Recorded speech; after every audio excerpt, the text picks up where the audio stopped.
Por que pede esta geração um sinal? Em verdade vos digo, jamais lhe será dado um sinal.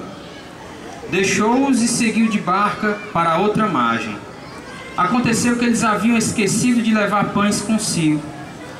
Na barca havia um único pão. Jesus advertiu-os: abri os olhos e acautelai-vos do fermento dos fariseus e do fermento de Herodes. E eles comentavam entre si que era por não terem pão. Jesus percebeu e disse-lhes: por que discutis por não terdes pão? Ainda não tendes refletido nem compreendido? Tendes, pois, o coração insensível. Tendo olhos não vedes, e tendo ouvidos não ouvis. Não vos lembrais mais? Ao partir eu 5 pães entre os 5.000, quantos cestos recolheste cheios de pedaços? Responderam-lhe: 12. E quando eu parti os 7 pães entre os 4.000 homens, quantos cestos de pedaços levantastes? 7. Responderam-lhe. Jesus disse-lhes: como é que ainda não entendeis? Palavra da salvação.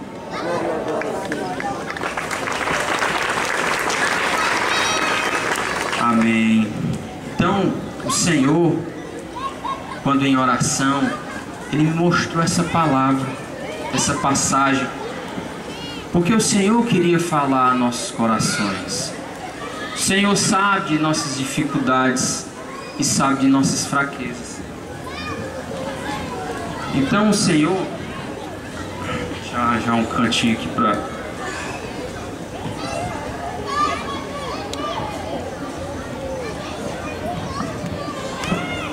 Então o Senhor, Ele vem nos instruir quanto a essa palavra. Obrigado.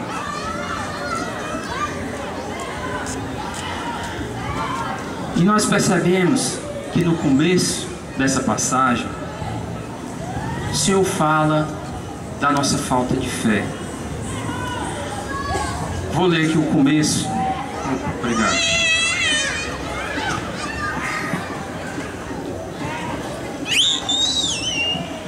Vieram os fariseus e puseram-se a disputar com ele e pediram-lhe um sinal do céu para pô-lo à prova. Jesus, porém, suspirando no seu coração, disse: por que pede essa geração um sinal? Em verdade vos digo, jamais lhe será dado um sinal. Assim somos nós.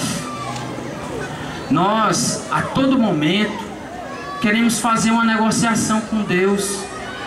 Senhor, se tu me fizeres esse milagre, eu acredito. Senhor, olha, se aquele carro que eu quero tanto eu conseguir, eu vou rezar 1/3. Sempre nós estamos em negociação com Deus. Sempre nós estamos querendo algo de Deus, mas não estamos dispostos a dar nada. E o Senhor diz: a essa geração perversa não será dado nenhum sinal. Em Mateus 12, 38 a 42, o Senhor Jesus diz que o único sinal que será dado a essa geração será o sinal de Jonas.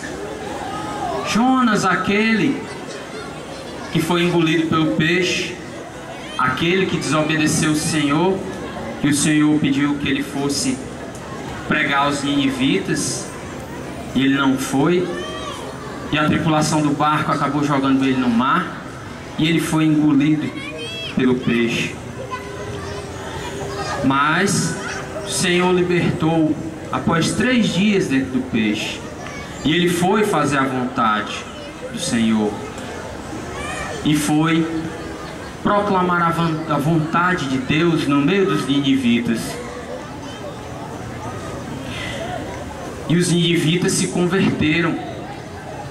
E Jesus diz que na sua volta os ninivitas estarão junto, julgando aqueles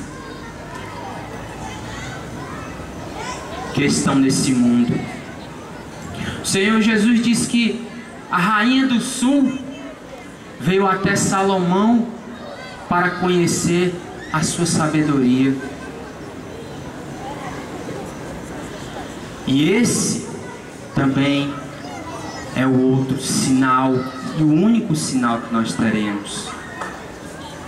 Que Jesus fala, Ele que veio para a sua paixão e morte, desceu por 3 dias na mansão dos mortos, ressuscitou e nos concedeu a salvação.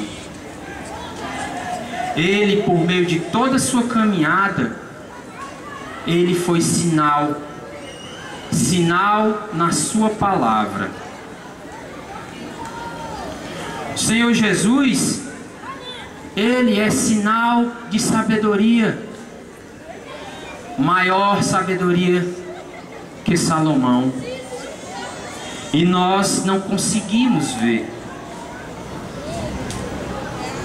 E o Senhor Jesus diz: se queres um sinal, o único que terás é esse, a própria palavra de Deus, o próprio ensinamento e sabedoria que Deus nos dá. Não vá, meu irmão, esperando um Deus mágico, um Deus de espetáculo, um Deus que a hora que eu quero aparece um milagre na minha vida. Nós, como geração que pede um sinal de Deus, nós temos que nos contentar e aprofundar na sua palavra, nos seus ensinamentos e na sua sabedoria. Porque se não for, meu irmão, nós não vamos conseguir entender o mistério de nosso Senhor Jesus. Porque Ele veio se dar no alimento precioso. E como em uma refeição daquelas bem aprimoradas que a gente vê em restaurante francês, italiano, tem primeiro a entrada e depois o prato principal. Eis aí a entrada que o Senhor nos dá, o sinal que nós temos nas mãos, a sua palavra.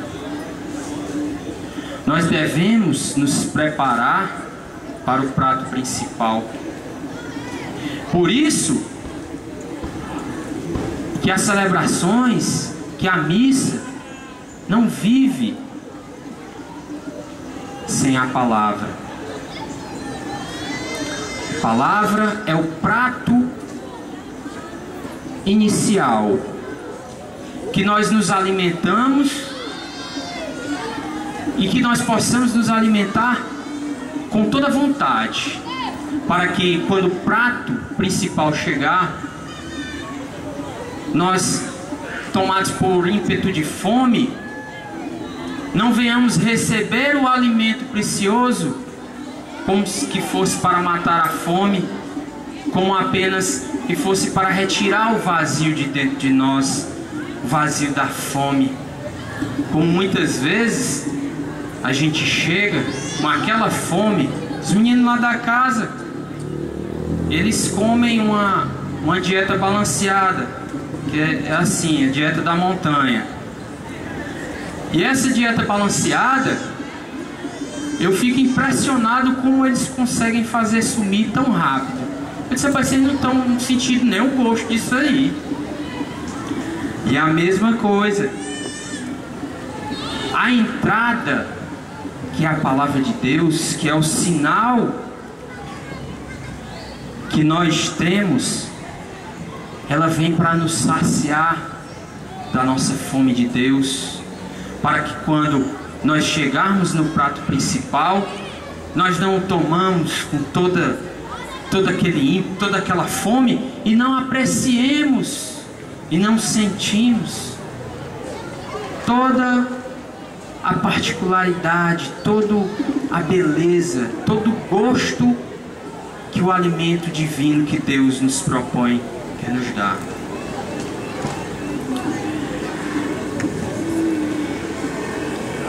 Deixou-os e seguiu de barca para outra margem.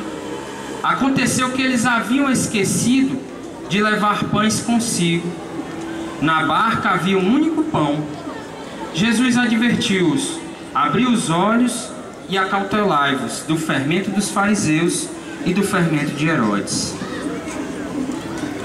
O Senhor, Ele, naquele momento onde Ele estava reunido com pessoas que duvidavam da fé, pessoas que lhe mostravam falsas doutrinas, pessoas que duvidavam dele, o Senhor nos convida e nos convidou para ir à barca, para ir para esta barca, sair de perto dessas pessoas que querem retirar o nosso Deus verdadeiro, o Deus que nos foi passado, o Deus que nos pede um comprometimento.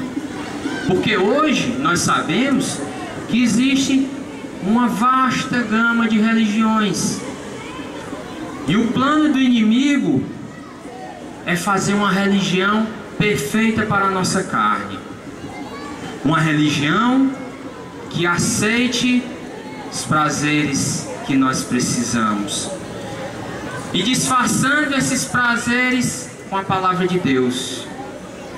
E em muito nós somos enganados, mas o Senhor diz: entra na barca e sai da proximidade desses. Resguarda e mantenha a tua fé. E qual será essa barca? São João Bosco, ele teve várias experiências místicas em sonhos, e um desses sonhos ele teve um grande navio, um grande barco, onde o Papa estava dirigindo o mesmo, e sofria ataque de outros barcos de todos os cantos. E o Papa ia em direção a duas colunas. Uma coluna tinha Santa Eucaristia, a outra coluna Nossa Senhora. E quando esse barco conseguiu atracar nessas duas colunas, todos os inimigos, todos os barcos que estavam atacando foram dispersos. E ele, pedindo orientação ao bispo, e o bispo disse: meu filho, essa barca que você viu no seu sonho é a igreja. Então o Senhor, quando Ele fala nessa barca, quando Ele fala na falta de fé que nos toma, Ele nos chama a entrarmos na barca, entrarmos na igreja, que é onde nós consolidamos a nossa fé, é onde nós estamos protegidos de todo ataque que tenta nos tirar de Deus, é onde somos formados pela verdadeira palavra do Senhor. E o engraçado é que aconteceu que eles haviam esquecido de levar pães. Na barca havia um único pão. O Senhor, Ele pronuncia aqui o alimento divino, o alimento que nós necessitamos, o alimento que nos forma, que nos fortalece. Qual é esse único pão que tem dentro dessa barca que é a igreja? A Eucaristia. Nosso Senhor fala deste alimento para a vida eterna, este alimento que nos sustenta e é concretude da presença viva de Deus. E Jesus advertiu: abri os olhos e acautelai-vos do fermento dos fariseus e do fermento de Herodes. Eles comentavam entre si que era por não terem pão. Olha como é difícil. Os apóstolos, que por tanto tempo vivenciaram com Jesus, viram seus milagres, eles acham que a preocupação de nosso Senhor, a exortação dele, está relacionada a um esquecimento do pão que alimentará todos. Que por causa de um pão que estava na barca, não ia poder alimentar a todos. E o Senhor, que é o Senhor de milagres, o Senhor que apresentou tantos prodígios na vida desses apóstolos, disse a eles, Jesus percebeu e disse-lhes: por que discutis por não terdes pão? Ainda não tendes refletido nem compreendido? Tendes, pois, o coração insensível? Tendes os olhos e não vedes? E tendo ouvidos não ouvis? Não vos lembrai mais? Ao partir eu 5 pães entre os 5.000, quantos cestos recolheste cheios de pedaços? Responderam-lhe 12. E quanto eu parti os 7 pães entre os 4.000 homens, quantos cestos de pedaços levantaste? 7. E o Senhor, Ele vem indagar, não só os apóstolos, mas a nós também. Quantos e quantos milagres serão necessários? O Senhor mostra o milagre do pão, que foi multiplicado e matou a fome de uma multidão. Mas o Senhor, com essa exortação, com essa palavra, Ele não quer dizer apenas que Ele é abundante, que o alimento que Ele dá, o pão da vida, atinge a todos aqueles que querem. E não vai ser um simples pão, um único pão que não vai alimentar a todos. O Senhor vem dizer que o alimento que Ele dá, o seu corpo, atinge a todos, restaura a todos. E o Senhor fala que nós não vamos atrás de encontrá-lo em grandiosidades, em espetáculos, em shows. O único pão que está dentro da barca é suficiente, porque Ele é Deus. E o Senhor, Ele mostra que este pão é o pão dos escolhidos. Cada um de vocês aqui que tem a graça de comungar, você é um escolhido de Deus. Por quê? Porque o Senhor, Ele fala, e quando Ele fala em números na palavra de Deus, Ele quer representar algo. 12, o número 12, 12 tribos de Israel, 12 apóstolos, os que são escolhidos. Então esse pão, que embora simples e pequeno, mate toda a necessidade que nós temos, e de quantas e quantas pessoas quiserem, esse pão também representa a escolha, a nossa escolha por Ele, e a escolha dele por nós. Quando o Senhor fala, quantos pães sobraram dos 4.000? 7.